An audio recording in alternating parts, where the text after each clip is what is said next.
Hi, my name is Dr. Ahmed Adamu. I would like to thank and congratulate the All Nigerian United Nations Student and Youth Association for organizing this very important event.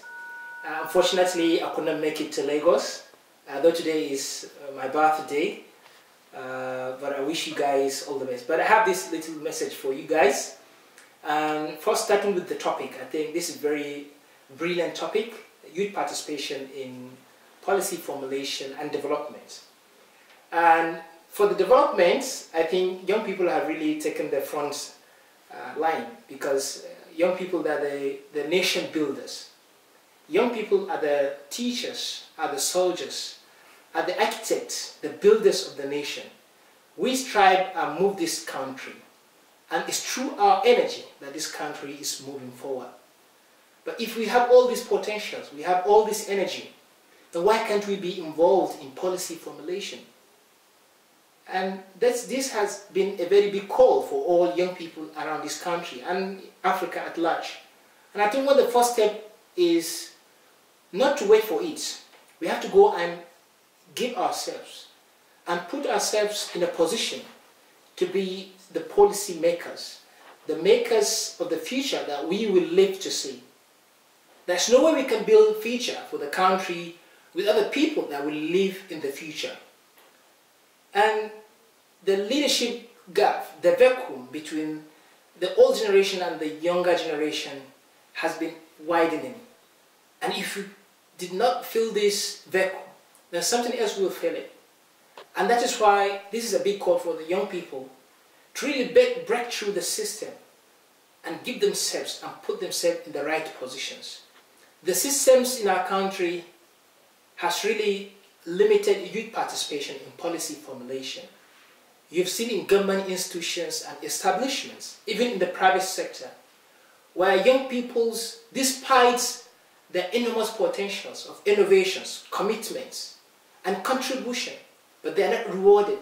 They are not placed in a position to make policies and make differences where they are. We've seen in institutions where age and how long you stay in an organization matters on how much you grow. This is really discrimination against young people.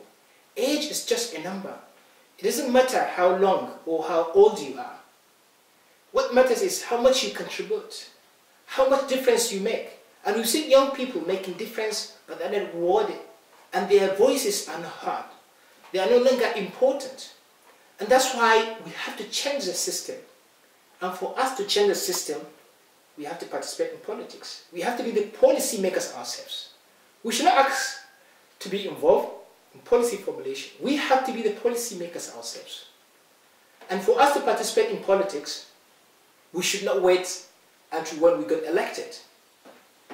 We have to be the leaders. And leaders, I mean, those that make differences, that touch lives in other people's lives. That is the first step we have to take for us to be in the politics. Because the politics will come by itself once we become the leaders. When we are making difference, when we stand for something. Young people should not just stand and contest for any position without testing their leadership abilities, without making difference before that. That means you are selfish when you just want to contest and win an election. But what are you doing now? What do you stand for? Nelson Mandela stood for something, and that's why he became what he is. That's why the people of South Africa believed in him. That's why he became the world's democratic icon.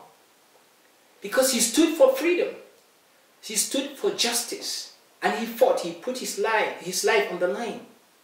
And that's why he succeeded. People rallied behind him in the fight for freedom before he was even elected.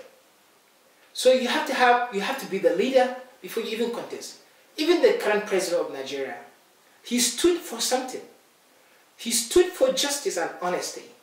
And that's what the people of the country seen in him and voted for him. So are we that leaders? We have to be the leaders before we even start thinking of politics. So I call on young people, for us to participate in the politics, we have to be the real leaders. And the measure of our success should not just be material wealth or the power positions we hold. but the differences we make in the lives of the people. So this is my big call for us to be participants in the policy formulation and implementation in our country, because it's so disheartening that despite the contribution of the young people in the democratic setting in our country, that we didn't have a single young person in the federal cabinet. And like I said, this vacuum, if it's not filled, it must be filled with something.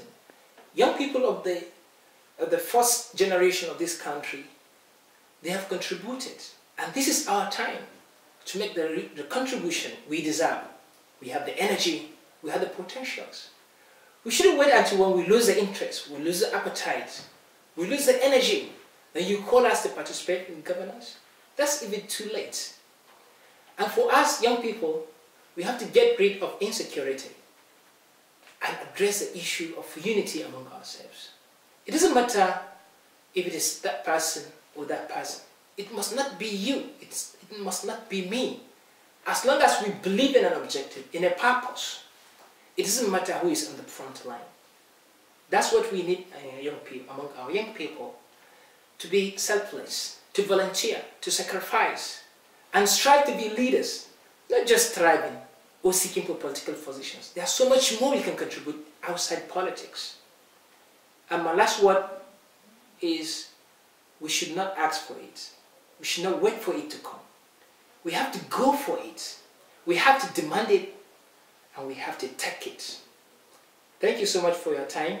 I wish you all the best, wonderful deliberations in your program. Thank you.